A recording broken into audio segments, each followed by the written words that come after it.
하나님 말씀 전하겠습니다.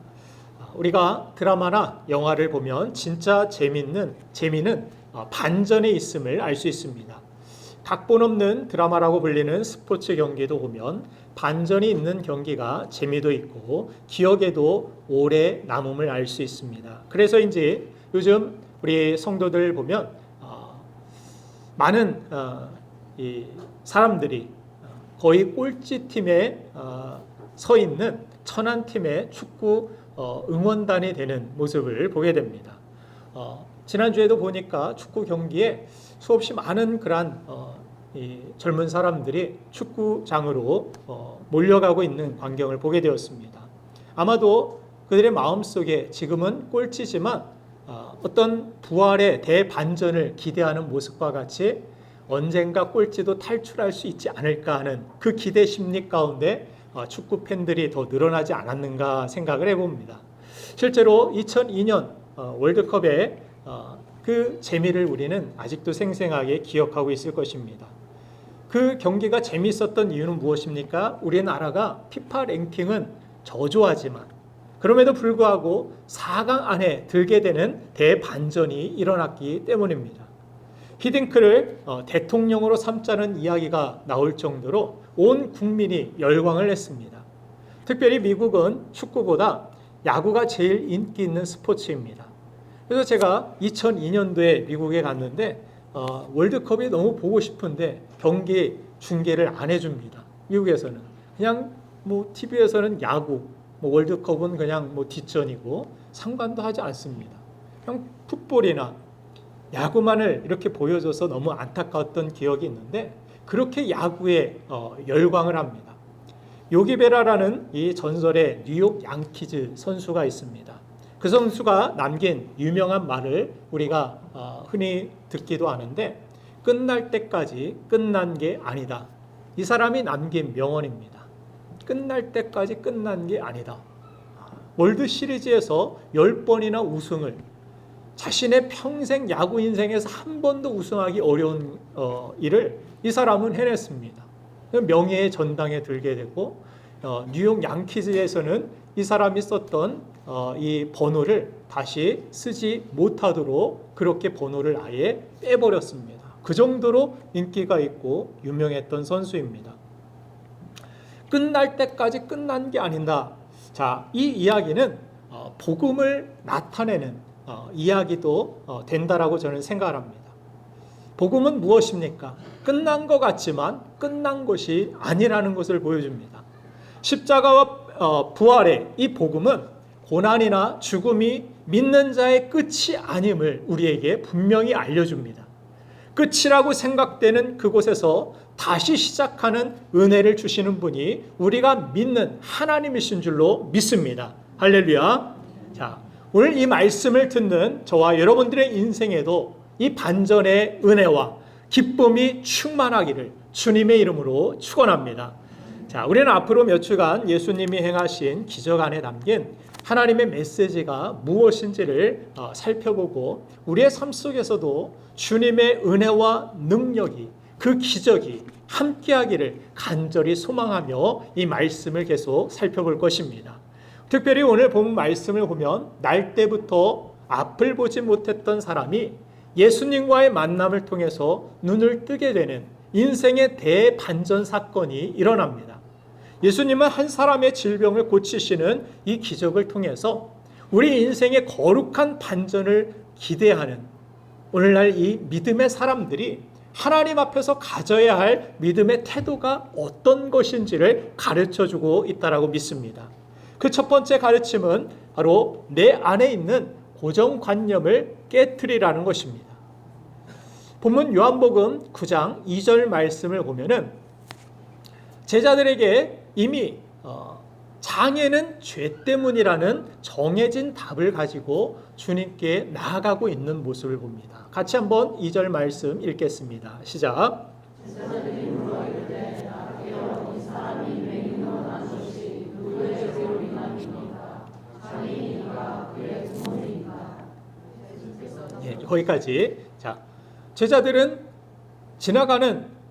지나가다가 길에서 앞을 보지 못하는 이 시각 장애인을 바라보면서 그런 이야기를 하죠. 누구의 죄로 인함이니까? 자기 죄니까? 부모 죄 때문입니까? 제자들이 좀 무례했던 것 같습니다. 그죠? 앞을 보지 못하는 사람이 귀도 듣지 못하는 것은 아니죠. 얼마나 잘 들렸을까요?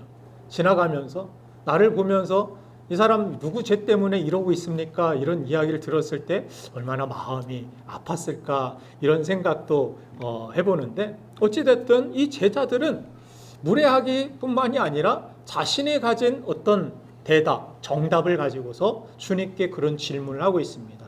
둘 중에 하나라는 것입니다. 자기 죄 아니면 부모 죄 때문에 이 사람이 지금 장애를 가지고 있는 것이다. 그런데 3절 말씀에서 예수님께서는 다른 대답을 그들에게 하십니다. 같이 읽겠습니다. 시작.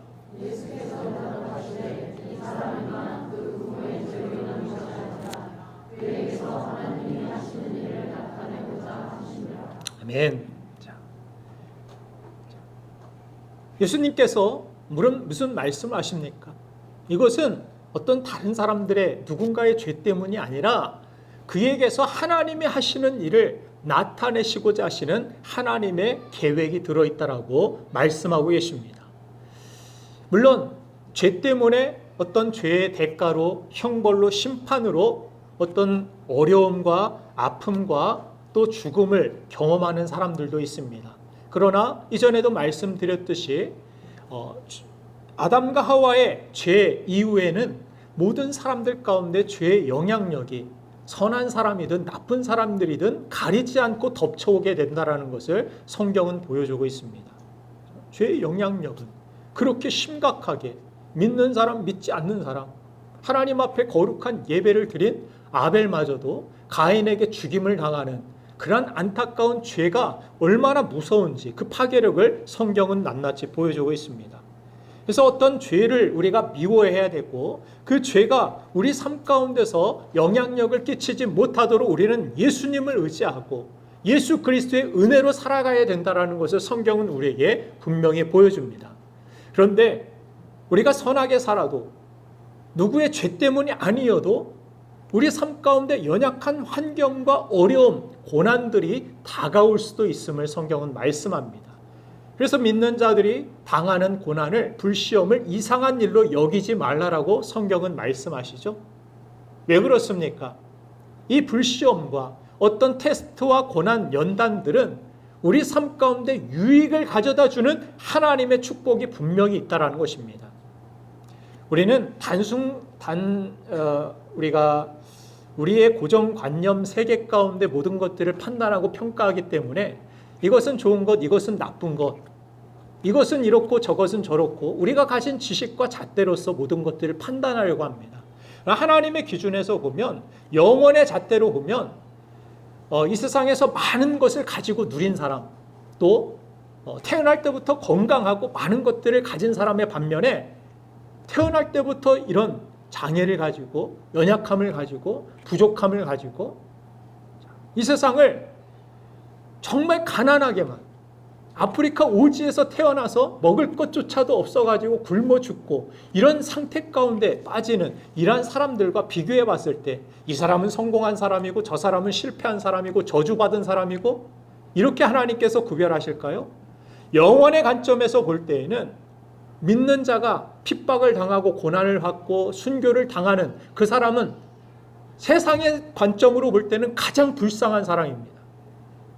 예수님이 뭐 그렇게 우리에게 많은 것을 주셨다고 그렇게까지 죽어가면서까지 예수님을 시인하느라고 내 목숨까지 잃어버리느냐. 믿지 않는 사람들의 관점에서 봤을 때는 그것은 어리석은 일일 수밖에 없는 것입니다. 그러나 하나님의 관점, 믿음의 관점에서 봤을 때는 그냥 이 세상에서 오래 살고 많이 가지고 많은 것을 누리고 그게 성공이 아니라는 것이죠. 이 땅에서 비록 고난을 받고 핍박을 당하고 어려움이 있었지만 믿음을 지키고 달려갈 길을 다 달리며 우리가 함께 암송하는 이번 달의 말씀과 같이 그가 가진 모든 것들을 배설물로 여김은 내가 예수 그리스도를 얻고 예수 그리스도를 얻지 못한 사람이 가장 불쌍한 사람입니다. 이 소경이 눈을 만약에 뜨지 못했다고 하면 이 사람은 그냥 불쌍한 사람, 그냥 안타까운 인생, 우리는 그렇게 생각할 수 있지만 이 사람이 천국에서도 앞을 보지 못했을까요? 그렇지 않죠.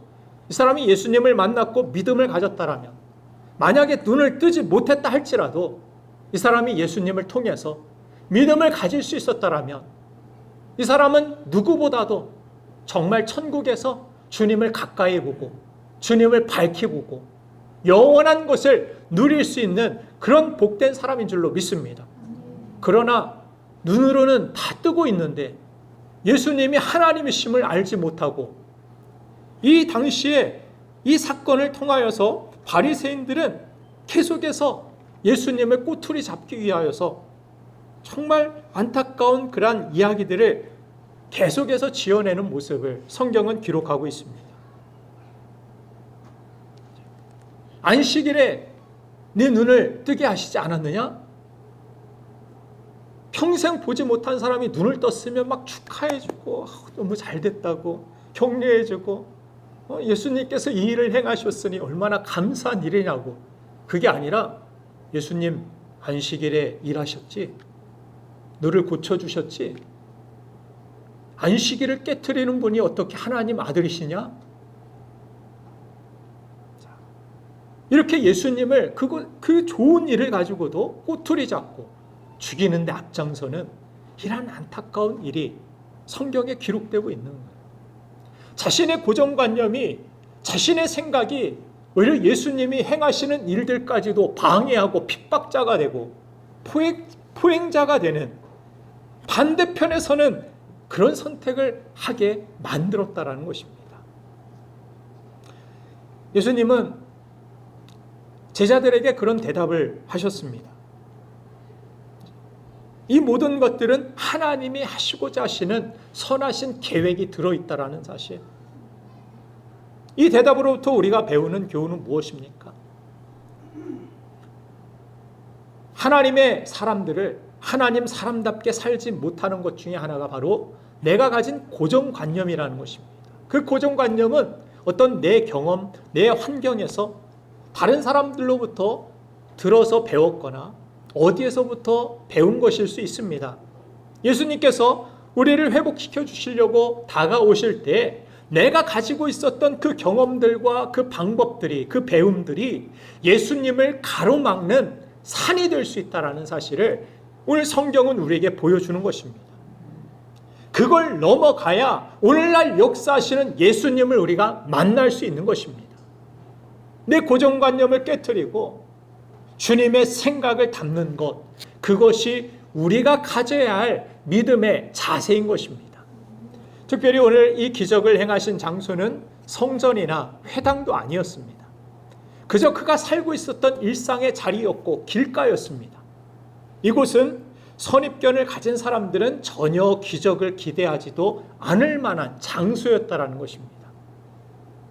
목사가 성도들의 변화와 치유를 가장 기대하는 곳이 어디겠습니까? 교회죠. 이 예배죠. 말씀을 증거하는 이 와중에 변화가 있고 치유의 역사가 있다라면 얼마나 기쁘겠습니까? 실제로 그런 일들이 일어난 줄로 믿습니다. 지금도 일어나고 있을 줄로 믿습니다. 그러나 그뿐만이 아니라는 사실입니다. 여러분의 일상에서도 주님은 동행하시기 때문에 교회 와서 예배 드렸는데 변화와 회복이 없다고 해서 실망할 필요 없다는 것입니다. 우리 삶 속에서도, 내가 가는 그 길가에서도 여전히 주님은 역사하실 수 있는 분이심을 여러분들 믿으셔야 합니다. 주님을 이 교회에 두고 가시지 마시길 바랍니다. 돌아가실 때 주님과 함께 가시길 바랍니다. 주님과 어디에 있든지 동행하시는 우리가 되길 원합니다. 직장에서도 일을 하다가 잠시 여러분들 주님을 생각하세요. 주님이 이곳에 함께 계셔서 이 직장을 축복해 달라고, 이 사업장을 축복해 달라고, 주님은 이곳에도 함께 계심을 믿습니다라는 믿음을 가지고 기도하시길 바랍니다. 주님은 쉬지 말고 기도하라고 말씀하셨지, 맨날 정한 시간에만, 맨날 뭐 새벽에만, 맨날 그 저녁에만, 맨날 교회에 나와서만 기도하라고 가르쳐 주시지 않았습니다. 쉬지 말고 기도해라. 쉬지 말고 기도해라 했으니 우리는 다 일을 그만두고 교회에만 살아야 됩니까? 생각할 수 있는데 그렇지 않습니다. 여러분들 일상 모든 곳에서 주님과 함께 하셔야 됩니다.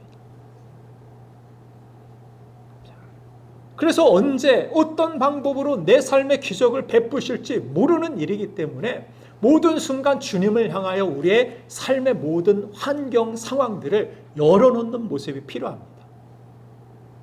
내 생각 가운데 가두지 말라라는 것입니다. 이 주님을. 전도도 마찬가지입니다. 디모데후서 4장 2절 말씀을 보면 이런 말씀이 있죠. 같이 읽겠습니다. 시작. 너는 말씀을 전파하라. 때를 얻든지 못 얻든지 항상 힘쓰라. 범사의 오래 참음과 가르침으로 경책하며 경계하며 권하라. 아멘. 자, 범사 그리고 때를 얻든지 못 얻든지 항상 이런 단어들이 강조되고 있습니다. 무슨 이야기입니까? 복음을 전하는데 어떻게 회사 일을 하다가 그럴 수 있고 어떻게 일상을 살면서 전도할 수 있습니까? 전도는 전도 집회 때나 하고 어떤 특별한 절기 때나 하는 행사로 우리가 생각할 수 있는데 그렇지 않다라는 것입니다. 기도뿐만이 아니라 전도도 숨쉬듯이 할 수 있어야 됩니다. 자연스러운 내 일상이 되어야 됩니다. 믿습니까? 전도는 나와 상관없는 일 이렇게 여겨서는 하나님의 능력, 성령의 은사 능력들은 따라올 수 없습니다. 경험할 수 없습니다. 일하라고 주신 것이 은사이기 때문에 전도의 일을 하라고, 영혼 구원하라고, 교회 세우라고 그렇게 주시는 것이 성령의 은사지 은사 가지고 나 이런 사람이야 자랑하라고 주신 것은 결코 아니기 때문입니다.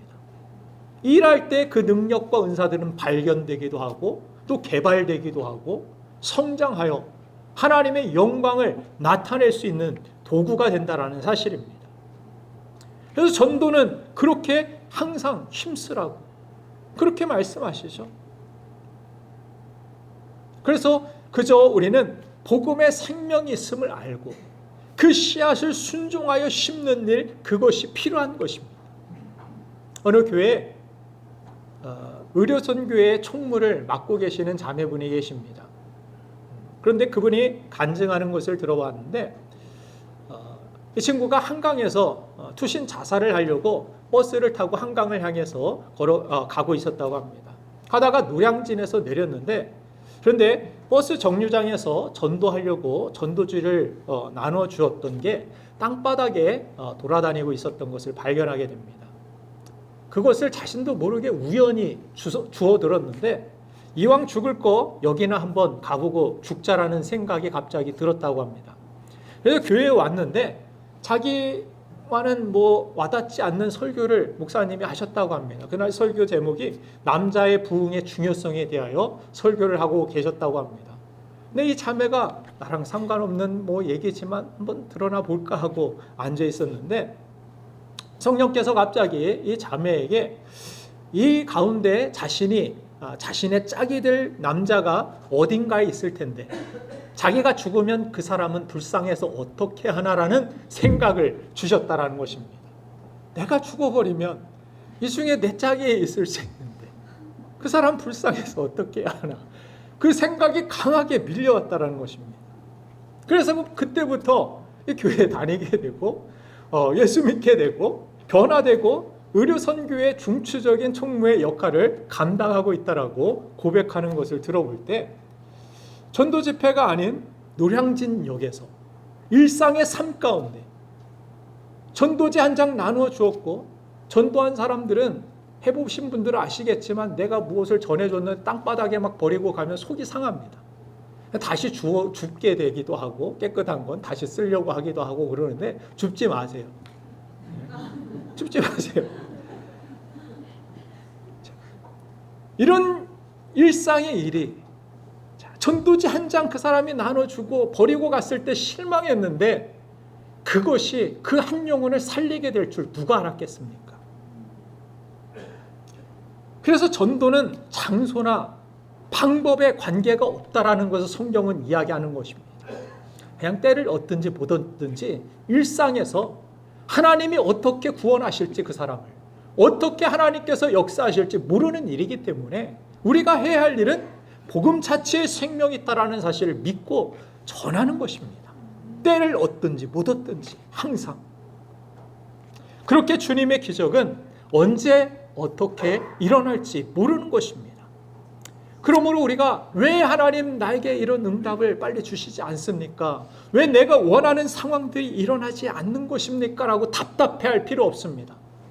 그 답답해하는 순간에서도 하나님은 일하고 계십니다. 역사하고 계십니다. 자, 내가 가진 그렇게 고정관념을 하나님 앞에 내려놓을 때 교회뿐만이 아니라 여러분들의 일상 모든 곳에서 우리는 주님을 만나게 되고 주님의 기적을 경험하게 될 줄로 믿습니다. 그런 경험과 은혜를 만나는 저와 여러분들 되기를 주님의 이름으로 축원드립니다. 두 번째, 우리가 인생의 거룩한 반전을 기대하면서 하나님 앞에 가져야 될 믿음의 태도는 바로 내 현실을 하나님께 연결시키는 일입니다. 제자들은 이 사람의 상황을 누구로부터 들었던 어떤 말이나 자기 생각과 연결시켜서 이야기하고 있는 것을 보게 됩니다. 반면에 예수님은 이 사람의 상황을 누구와 연결시키고 있습니까? 하나님과 연결시킵니다. 제자들은 그 열악한 상황, 이 사람이 가진 문제를 부모님과 또 자신에게 연결시켜서 생각을 하지만 예수님은 달랐다라는 것입니다. 이 어려운 상황이지만 여기에는 하나님의 연결, 고리가 있어. 하나님의 계획이 이 가운데도 있어. 이 사실을 예수님이 말씀하고 계시는 것입니다. 예수님은 지금 이런 말씀을 하고 계시는 것입니다. 우리 눈에 보이기에 좋은 형편이나 나쁜 형편으로 우리의 인생이 결정되지 않는다라는 사실입니다. 우리의 인생의 복된 결말은 하나님의 은혜에 있습니다. 그러므로 모든 상황을 하나님께 연결시키는 것이 중요한 것입니다. 그 문제를 내가 안고 있으면, 그냥 부모님의 문제로만 끌어안고 있으면 그것은 문제로밖에 끝나지 않을 수 있지만, 그러나 그 문제를 하나님께 연결시키기 시작했을 때, 하나님이 일하시기 시작했을 때 그것은 하나님의 기적이 되고 하나님의 역사가 되고 여러분들의 간증이 될 줄로 믿습니다. 기도가 무엇입니까? 모든 상황, 내 마음이 되었든 상황이 되었든 하나님께 연결시키는 것 아닙니까? RM으로 기도하고 계십니까? 안 하고 계세요? 연결 안 시키고 그냥 생각만 하고 있죠. 그냥 문제로 남겨두고 계시죠. 그러니까 여전히 문제가 되는 것입니다.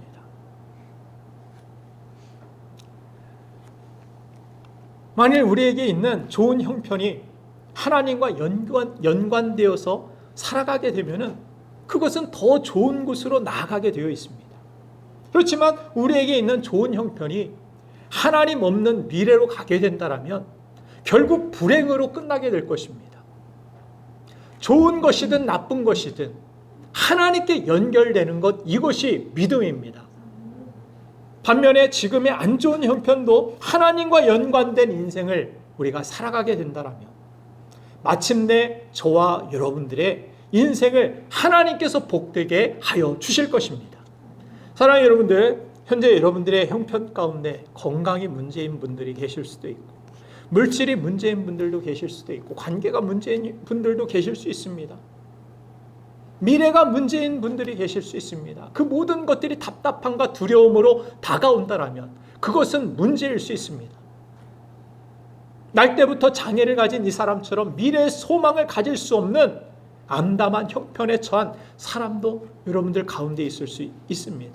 그러나 이것이 하나님이 하시려는 일을 나타내려는 과정으로 우리가 믿는다라면 저와 여러분이 가지고 있는 연약함은 더 이상 절망이 아니라 또 다른 기대와 소망의 첫걸음이 될 줄로 믿습니다. 이 소망이 살아나야 됩니다. 이 소망이 있어야 믿음이 있는 것입니다. 문제가 있는 인생이 아니라 믿음 있는 인생, 소망이 있는 저와 여러분들 되기를 간절히 바랍니다.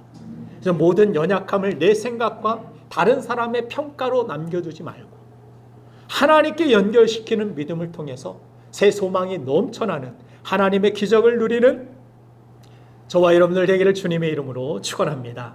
마지막 세 번째는 문제의 크기에 관계없이 그대로 순종하라는 것입니다.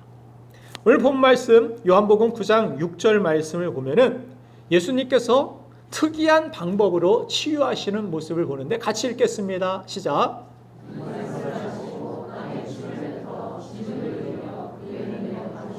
아멘.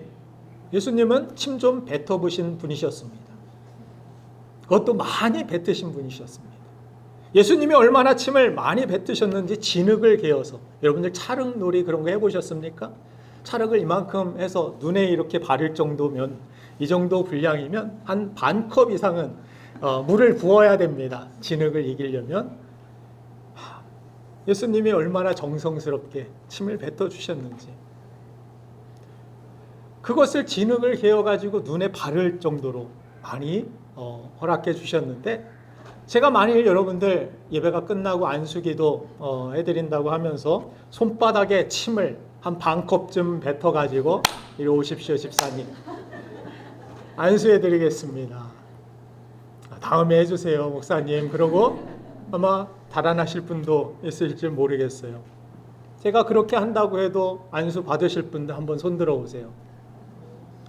한 분도 그래요. 예, 한번 해보고 싶은 마음이 갑자기 생기네요. 자, 그래서 안 낫는 건지 그런 용기가 없어서. 자, 이 앞을 못 보는 사람에게 눈을 보고 싶은 그 마음은 절박한 소망이었고, 또 자신에게 절박한 가장 심한 마음을 억누른 자신의 인생의 미래를 가로막는 문제였습니다. 그래서 자신은 절박한데 예수님의 지금 방법은 너무나도 상식적이지 않고 이해 안 되는 그러한 모습으로 예수님께서 그에게 다가오시고 치유의 방법을 주시는 모습을 봅니다. 예수님이 하라는 대로 하면은 바보가 될 것 같습니다. 침을 잔뜩 발라갖고 눈에 바른다고 해서 내가 평생 보지 못했던 것을 볼 수 있는가? 거기다가 실로암 못에 가가지고 씻고 오라는데, 자, 눈에 침을 바른 그 진흙을 바르고 막 어기적 어디가 방향인지 모르고 갔을 때 사람들이 나를 볼 때 뭐 하는 건가 지금? 응? 저런다고 낫겠는가? 사람들의 비웃음 소리가 벌써 들리는 것 같고, 예수님이 하라는 대로 했다가는 내 인생 바보 될 것 같은 그런 마음이, 그런 불안감이 들 수도 있었다라는 것입니다. 문제는 너무나도 큰데 우리의 기도가 작게 느껴질 때가 있습니다. 문제는 너무 크고 나를 두렵게 하는데 이 예배는, 내가 드리는 이 예배는 너무나도 힘이 없이 느껴질 때가 있습니다. 내가 이 시간 예배 드린다고 해서 내가 이 산더미 같은 문제, 현실의 문제인데 그냥 눈 감고 기도한다고 해서 이 문제가 정말 과연 풀릴 수 있을까? 이거 바보 같은 짓 아닌가? 이런 상황에서는 뭔가 의사를 열심히 명의를 찾아다녀야 될 것 같고, 더 좋은 병원을 수소문해서 그 의사에게 찾아가야 될 것 같고, 다른 어떤 약은 없는지 구해야 될 것 같고, 지금 진흙이나 그냥 눈에다 바르고 강씨처럼 막 헤매고 다니면서 실루한 못으로 그렇게 걸어가고 있는 이 바보 같은 짓이 아니라 정말 효과적이고 현실적이고 그런 일을 찾아서 하는 것이 더 낫지 않을까, 이런 생각이 들지 않느냐는 것입니다. 여러분들 어떻습니까? 오늘 드리는 이 예배가 여러분들의 복이 될 것을 믿습니까? 하나님께서 이 예배 가운데 우리에게 복 주심을 믿습니까? 이 믿음 없이 우리가 예배를 드려서는 안 되는 거예요. 이 믿음을 가지고 예배를 드려야 됩니다. 그러나 나의 문제가 너무나도 클 때 우리의 기도는, 우리의 예배는, 우리의 헌신은 너무나도 연약해 보이고 바보스러워 보일 수 있다는 것입니다. 그러나 여러분들 기억하시기 바랍니다. 하나님은 이 세상을 말씀으로 창조하신 분이십니다. 우리의 이해로는 도저히 상상도 할 수 없는 일이고 과연 정말 그렇게 할 수 있는가? 의심까지 들기도 할 만큼 그렇게 크신 하나님, 그 능력의 하나님, 이 세상을 주관하시고 멸하실 수도 있고 다시 세울 수도 있는 크신 하나님, 그분이 바로 우리가 믿는 하나님이라는 사실을 분명히 알아야 된다는 것입니다. 여러분들 이 사실을 믿으십니까? 믿으시면 아멘 합시다. 옆 사람에게 한번 고백해 봅시다. 하나님은 내 문제보다 크십니다. 믿습니까? 하나님 내 문제보다 크신 분이시죠. 내 문제가 얼마나 큰데 하나님은 작은 분 같고 그 문제에 갇혀 계신 분 같고 그 문제조차도 해결하실 수 없는 분 같고 이런 믿음 갖고 있지는 않습니까? 하나님은 하실 수 없는 분이야. 이것도 믿음이죠. 이걸 성경은 불신앙이라고 이야기하죠. 믿지 못하는 거 하나님을 믿지 못하는 믿음.